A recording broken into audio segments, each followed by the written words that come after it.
Olá, seja muito bem-vindo, muito bem-vinda ao Conversa Diária. Aqui no meu, no seu, no nosso bate-papo leve, descontraído e cheio de boas histórias para contar. Aqui a gente fala de tudo um pouco, como aquela boa conversa entre amigos. Então hoje nós vamos falar com um bauruense, advogado, inclusive que presidiu a OAB São Paulo. Tem muita história boa para contar. Nós vamos falar então com ele, com Augusto Silva dos Santos. Seja muito bem-vindo ao Conversa Diária. Obrigada por aceitar o nosso convite. Muito obrigado, Mara. É uma alegria poder estar aqui com você, com os seus telespectadores, ouvintes, para conversarmos um pouquinho, não só sobre a nossa experiência de vida, né? Todos nós temos experiências vividas, alguns um pouco mais, outros um pouco menos, mas sempre é importante compartilhar aquilo que nós já tivemos oportunidade de fazer e de aprender, porque a vida é um aprendizado constante. Excelente. Aproveitando essa última fala, sua vida é um aprendizado constante. Vamos aprender muito com o senhor aqui hoje, porque vamos entrar um pouquinho nessa questão do direito também. Mas antes, de ir para o lado profissional, gostaria de conhecer a sua história, a infância, do bauruense, a sua trajetória aqui até chegar na advocacia, decidir por essa carreira. Sou bauruense de nascimento, nasci no bairro do Parque Vista Alegre, em Bauru, e morei em Bauru praticamente quase a vida toda, embora tenha também morado em duas outras cidades, a cidade de Garça e a cidade de Álvaro de Carvalho, localidade esta última onde ainda mora a minha mãe, em decorrência da família, a família da minha mãe ligada a essas duas outras cidades. Durante a infância também morei um pouquinho nessas cidades, mas mais de 90% do meu tempo de vida, dos meus 50 anos, sempre estive aqui nesta cidade maravilhosa que é a cidade de Bauru, cidade que, embora seja suspeito para dizer, é uma cidade que nos traz muita alegria e muita felicidade. Eu compartilho da sua fala, porque eu também sou bauruense. É muito bom.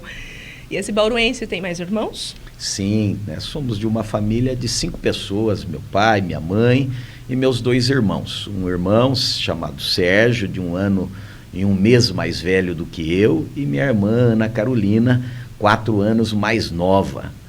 Uma família que, para o tempo em que nasci, era uma família quase que padrão, a história dos 3 filhos. Hoje nós sabemos que o tempo muda um pouco, as pessoas passam a ter menos filhos, mas naquele período as famílias mantinham essa média, 3, 4 filhos, e esta era também um padrão da minha família.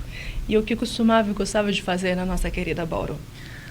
De tudo um pouco já fiz, Costumo dizer que fui uma pessoa privilegiada, pois nunca passei nenhuma necessidade absoluta, como muitos já passaram. Nunca passei nenhuma necessidade alimentar, fome, dificuldade, mas sempre soube desde cedo, por conta até da necessidade de aprendizado que minha mãe e meu pai sempre procuraram nos ensinar, que a vida é feita de muito trabalho. Existem pessoas, evidentemente, que têm a chamada genialidade, mas a grande maioria delas, onde me incluo, alcança o seu caminho através do esforço e da dedicação. Por isso, de tudo um pouco já fiz nessa vida. Eu estudei em escola pública até a antiga 8ª série.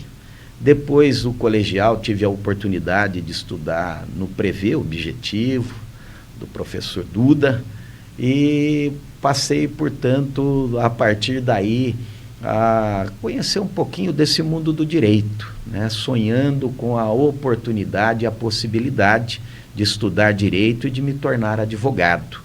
Decidi, então, prestar o vestibular para a Faculdade de Direito de Bauru, à época mantida pela Instituição Toledo de Ensino, que ainda existe, mas agora é o Centro Universitário de Bauru, e tive a felicidade de passar no vestibular.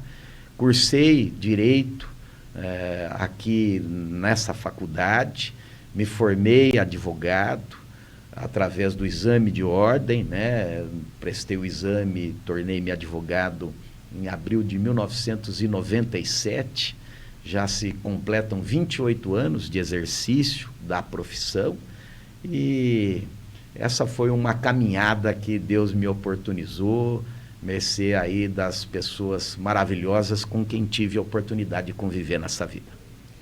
E você vem de família também de advogados, da área da advocacia. Como que surgiu esse interesse, então, para a área, né, do direito? Não tenho ninguém ligado à família próxima, não tinha, né, ninguém ligado à família próxima vinculado ao mundo do direito. Meu pai, uma pessoa simples, que não teve oportunidade de estudar, né, estudou até o 4º ano de grupo, que era do período antigo, né? E minha mãe, sim, formou-se em curso superior, pedagoga, professora, né? Mas uma família humilde, mas que sempre defendeu os valores da família, a importância do estudo, a importância do aprendizado, né? E foi no ambiente deste aprendizado, com a minha mãe professora, pedagoga, no ambiente do antigo colegial, né, no ambiente do prevê objetivo, que começou a surgir, então, essa paixão, essa atenção voltada para o mundo do direito, né? Me chamava muita atenção, me trazia muita curiosidade e muita satisfação também, né? Entender que é fundamental para a vida de alguém que nós tenhamos alguém do nosso lado. E essa é a verdadeira função do advogado, estar ao lado de alguém. Não importa o momento que ele esteja a vivenciar. Todos nós vivemos momentos bons e ruins na nossa vida. E é muito importante que nós tenhamos alguém ao nosso lado para defender a nossa visão de mundo sobre as coisas. E o exercício da advocacia nos dá essa oportunidade, defender os valores de cada pessoa, defender a sua visão de mundo. Não se pode fazer qualquer confusão do advogado com a pessoa que ele defende, porque o advogado, por excelência, ele defende autores de ações, réus em determinadas demandas, pessoas que tiveram mais sorte, outras menos sorte, e pessoas que às vezes se desviaram do caminho, mas precisam ter a oportunidade de receber a reprimenda que a lei define como a adequada, mas não que o impulso emotivo às vezes possa forçar com que nós pretendamos fazer. E o direito, o exercício da advocacia nos dá esta oportunidade, a oportunidade de defender o próprio momento democrático em que vivemos. É o exercício da advocacia que nos permite evitar com que o déspota de plantão pretenda colocar a sua visão de mundo, a sua régua de mundo sobre nós. E invariavelmente nós temos déspotas de plantão que pretendem impor as suas vontades sobre todos. E o exercício da advocacia é esse grande bastião, esta muralha para dizer ao mundo e a todos que para obrigar um cidadão a se submeter à vontade alheia é preciso ter o respaldo da lei, porque se a lei não impor isso, jamais o cidadão poderá ser oprimido naquilo que ele entende que é o adequado. E ao longo dessa sua trajetória, né, como você bem trouxe aqui, estar ao lado de alguém já fazem quantos anos e quais conquistas que mais te marcaram nessa sua trajetória? Inclusive no início, né, como trouxe também para nós que não vem de família que é da área da advocacia. Então, quais foram os desafios? Foram muitos os desafios, né? São 28 anos de exercício da advocacia. E, às vezes, nós podemos até imaginar que esse tempo todo possa me colocar em uma situação de maior experiência que outros. Mas eu costumo dizer que experiência vem de experimentação. E, às vezes, uma pessoa de menos idade, de menos tempo de exercício da advocacia, pode já ter vivenciado determinadas experiências que eu ainda nem sonhei em vivenciar. Por isso que o mundo nos leva a reconhecer que a troca de experiência entre todos é fundamental para que nós possamos avançar e vencer desafios. Na minha infância, como disse, nunca passei nenhuma necessidade absoluta, mas sempre reconheci a importância do trabalho para alcançar os nossos objetivos, as nossas vontades. E todos nós, ao fim e ao cabo, temos um grande sonho: o sonho de melhorar de vida, o sonho de poder trazer uma vida mais confortável à nossa família, às pessoas que nos são próximas, aos nossos bairros, às nossas comunidades, às nossas cidades. Esse é o sonho de todas as pessoas. E para que isso aconteça, cada qual de nós procura agir no limite da sua atuação. Eu já fui um vendedor de porta em porta na cidade de Bauru. Já fui mecânico de fogão, consertando fogão de porta em porta. Mas tive a oportunidade de estudar e poder me formar advogado e exercer essa profissão que exerço até hoje. Tive, portanto, muita chance, né? E procurei aproveitar todas elas. E ao aproveitar essas oportunidades que me foram dadas, uma que me traz não um orgulho pessoal, mas talvez uma referência importante de que sonho é possível ser alcançado, é o fato de ter chegado à condição de presidente da OAB São Paulo no mandato de 2019 e 2021. Eu já servi a advocacia em inúmeros postos de trabalho.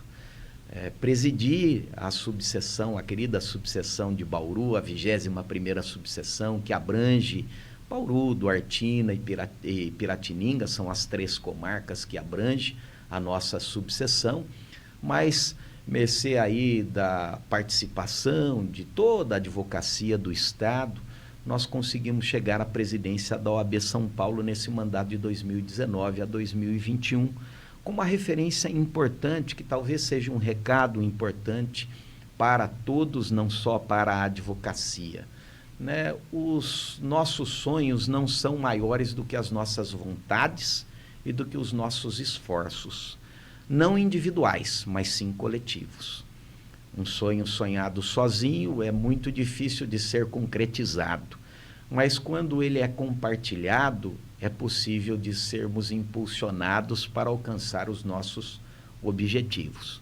Costumo destacar que não só na advocacia, mas em todas as profissões, existem profissionais de muita qualidade, independentemente do local onde eles estejam. Eu reconheço, e todos nós reconhecemos, que São Paulo, a grande capital, é um mundo cosmopolita. Aprendi que em São Paulo não existem apenas cidadãos dos seus 645 municípios.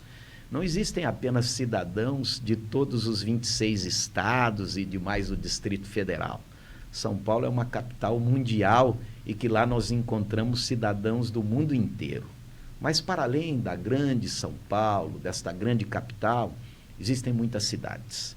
E no estado de São Paulo, seus 645 municípios trazem muitas pessoas de qualidade.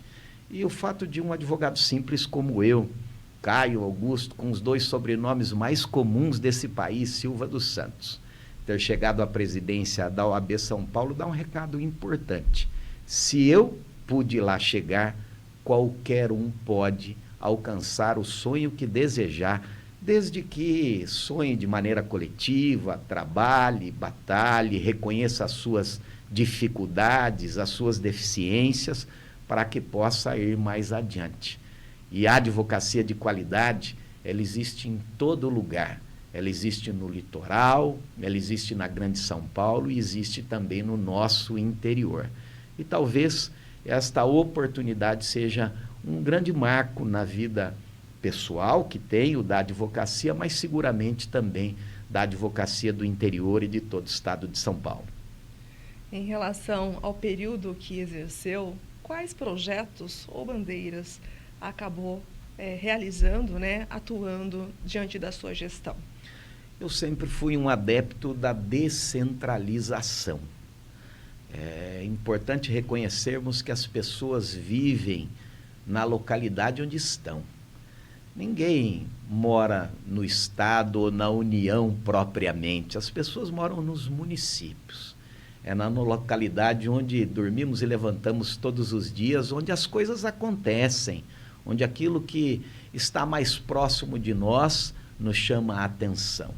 E sempre quando exerci as minhas atividades, seja no ambiente da educação, fui professor também durante 12 anos, mas na advocacia, nesses 28 anos, fui um grande defensor da valorização, da descentralização e da valorização das qualidades locais.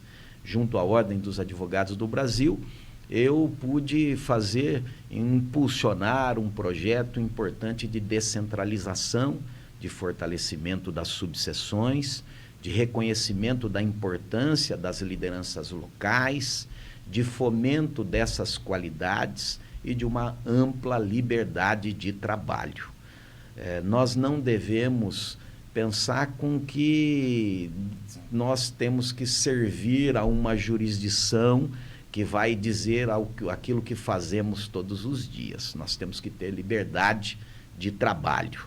E esta liberdade de trabalho é algo que nós defendemos enquanto estivemos na condição de gestor de ordem nos mandatos da subseção de Bauru e também junto ao OAB São Paulo, onde servi também durante 2 mandatos como diretor secretário-geral. E na sua experiência, como que o senhor avalia a legislação brasileira, em especial voltado para a criança e adolescente? A legislação brasileira sobre criança e adolescente ela é tida como uma legislação muito evoluída. O Estatuto da Criança e do Adolescente surgiu 2 anos após a própria Constituição vigente. Ele é de 1990, com uma série de institutos de direito importantes. Mas nós reconhecemos que hoje nós vivemos uma realidade mundial diferente. O avanço das tecnologias, notadamente as tecnologias de comunicação, nos faz deparar com novas situações, com situações que nunca se pensava anteriormente. Hoje é preciso meditar acerca da proteção das crianças e dos adolescentes para além dos espaços públicos, porque às vezes elas são alcançadas dentro das suas casas por pessoas que conseguem ter comunicação com elas e que nós não conseguimos proteger a essas crianças e esses adolescentes. E por isso a legislação precisa estar preocupada, avançando sobre esses novos fatos. Mas a legislação brasileira de proteção à criança e do adolescente, ela é tida como uma legislação, sim, muito evoluída, mas que precisa agora das suas adaptações, das discussões no ambiente do Congresso Nacional, para que nós possamos levar essa proteção também para o mundo virtual.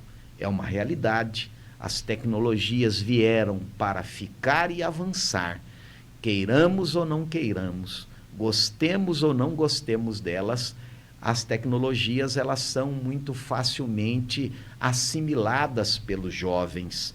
E se o foco é a proteção da criança e do adolescente, nós temos que ter alguns cuidados nesse contexto com as pessoas que estão no ambiente da sua formação de caráter. Nós não podemos fazer nenhuma confusão com a pretensão de estabelecer censura.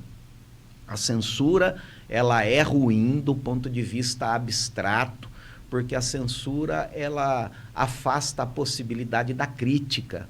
E a crítica é onde nós encontramos, através das críticas, nós encontramos sempre crescimento. As críticas nos fazem reconhecer dificuldades, reconhecer deficiências para que nós possamos avançar. Então, a censura é algo que nós não queremos. Eu não defendo nenhuma forma de restrição à possibilidade de nós expressarmos os nossos pensamentos, as nossas formas de compreender as coisas. O problema está quando isso acaba causando violações a outras pessoas, sejam violações de ordem moral ou de ordem material, financeira. E essas circunstâncias é que nós vamos ter que combater. Mas há uma preocupação maior e por isso nós também temos que reconhecer que quando falamos sobre criança e adolescente, nós não podemos pensar na mesma liberdade absoluta que se dá a quem é adulto, que tem o seu caráter formado e que, inclusive, responde de uma maneira mais severa quando pratica determinadas condutas tidas como inadequadas. Como a própria legislação impõe uma diferenciação muito clara numa reprimenda àquele que é o menor de idade ao maior, inclusive chamando esta reprimenda de medida socioeducativa para o aprendizado, nós temos que reconhecer também que esses cuidados maiores para quem é menor de idade não pode ser interpretado como censura propriamente dita. São cuidados que nós precisamos ter e estabelecer, sem prejuízo de compreender que nós não podemos também cercear a forma de expressão das crianças e dos adolescentes. As crianças e os adolescentes também precisam e têm o direito de manifestar as suas vontades, né? Mas nós temos que ter o cuidado de dar vazão apenas àquelas que possam conduzi-los a um crescimento de caráter, porque se nós observarmos que elas estão sendo exploradas, que elas estão sendo ludibriadas, até por conta da falta de experiência, de compreensão, nós temos que ter um cuidado maior com elas, sem dúvida alguma. Muito importante a sua fala. E até quero aproveitar também, como o senhor trouxe, né, o avanço da tecnologia, a agilidade que acontece hoje. É necessário também que a legislação ela avance numa velocidade maior, até mesmo para a proteção dessas crianças, como o senhor vem trazendo algumas informações aqui. Nós vamos para um rápido intervalo, mas a gente volta já, tá bom? Até fazendo aqui uma correção, anunciou o senhor como Augusto Silva dos Santos, mas o nome do senhor é grande, né? Prefere como Caio? Como preferir. Então tá bom. Nós vamos para esse rápido intervalo, voltamos já. E você continue com a gente. Não saia daí, voltamos já já. Até mais.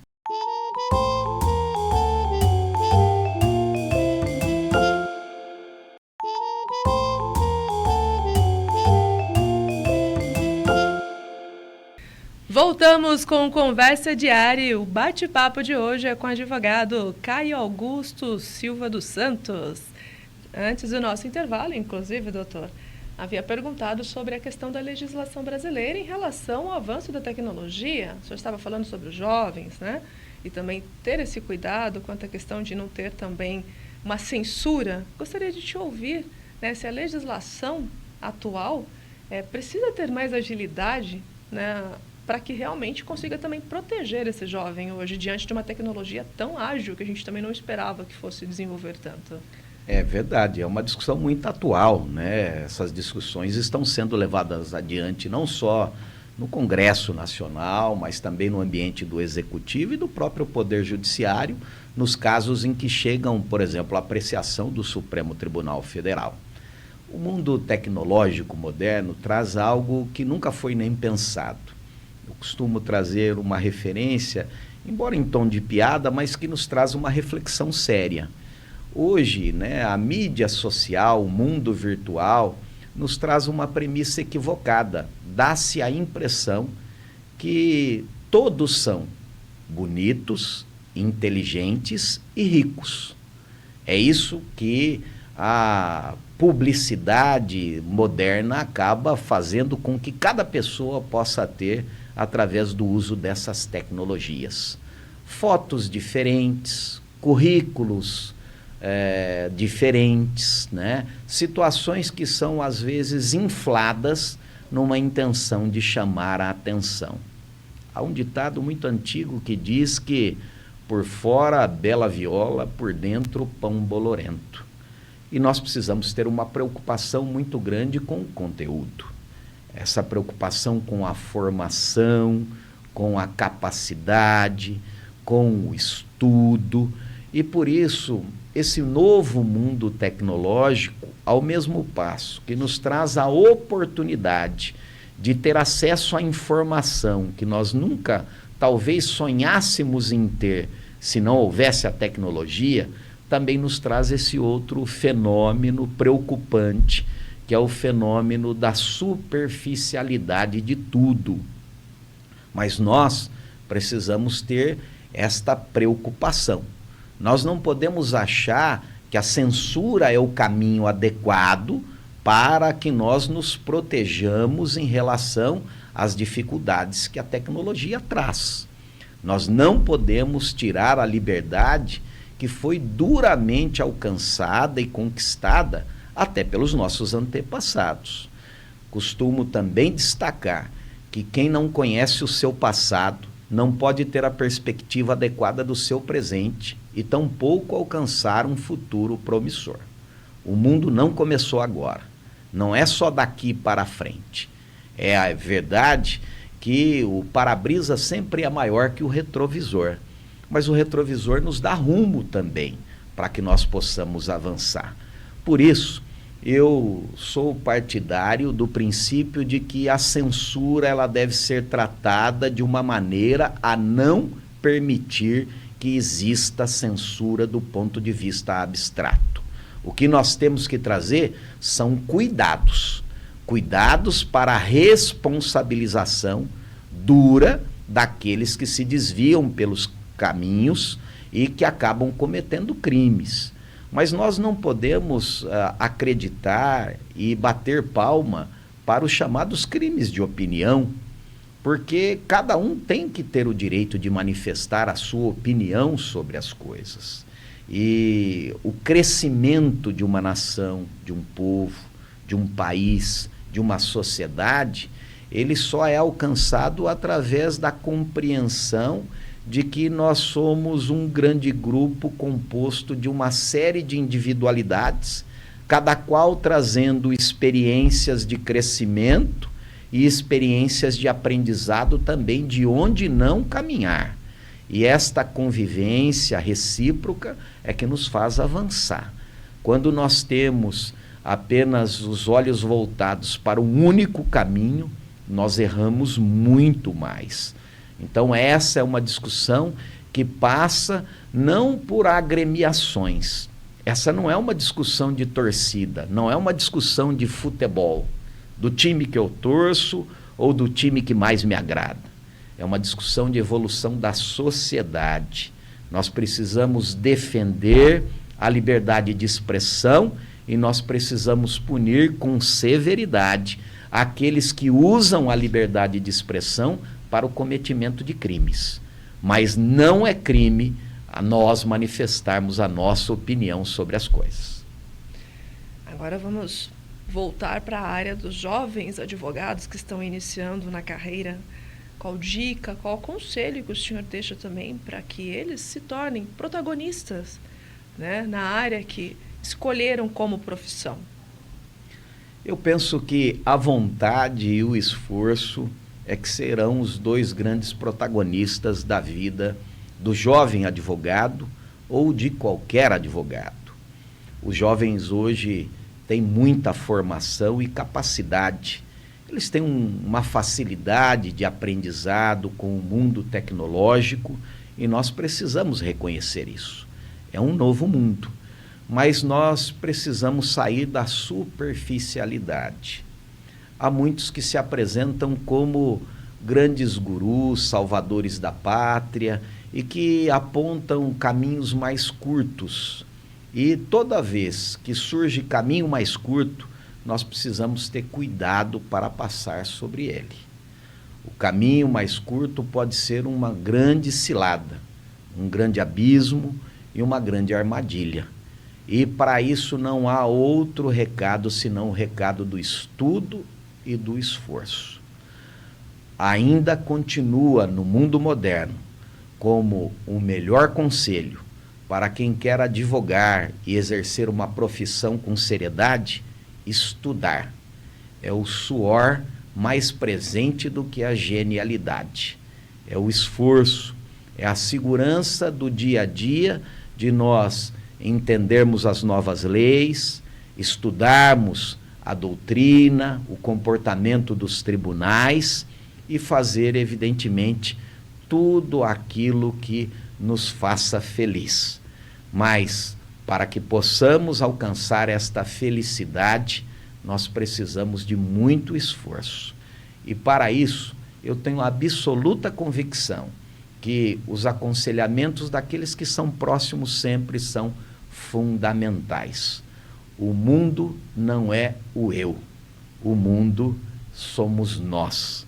E o jovem advogado e a jovem advogada seguramente alcançarão um futuro muito promissor quando passarem a compreender esta importância do coletivo. Muito bom, conselho dado, dica dada. Estamos chegando ao final do nosso Conversa Diária, doutor. Mas antes de finalizarmos, eu vou pedir também que, por gentileza, fale com quem está nos acompanhando. Deixa um recado, aquilo que estiver no coração. Primeiro, quero agradecer, Mara, a oportunidade de estarmos aqui com você no Conversa Diária, com os seus telespectadores. E dizer que a vida, às vezes, nos prega muitas peças, né? Às vezes nós nos sentimos pequenos e outras vezes nos sentimos grandes. Mas o importante é que nós reconheçamos tantas as vantagens quanto as dificuldades. Eu costumo destacar que quando nós achamos que nós já temos todas as respostas para as perguntas da vida, no dia seguinte vem a vida, muda as perguntas e nós precisamos aprender novas respostas. Estar aberto ao aprendizado é fundamental e importante para a nossa vida. Mas o novo só chega quando nós compreendemos e sabemos o caminho que nos trouxe até aqui. Por isso, muito obrigado pela oportunidade de estarmos juntos nessa ocasião. A gente agradece pela oportunidade de te ouvir e aprender um pouco mais nessa conversa diária. Sucesso, que o senhor continue, né, levando aí a sua experiência, né, toda essa questão do direito, da advocacia, contribuindo para as pessoas, para a sociedade. Muito obrigado. Tudo de bom. Então chegamos ao final do Conversa Diária, falamos com Caio Augusto Silva dos Santos, esse advogado bauruense que faz a diferença na sua área aqui, na advocacia, na nossa querida Bauru e também, como a gente já mencionou, não somente aqui, mas como fez, né, como presidente da OAB São Paulo. Aqui, claro, eu não posso deixar de falar o meu muito obrigado por você nos acompanhar até aqui. E até o nosso próximo encontro. Um forte abraço. Tchau, tchau.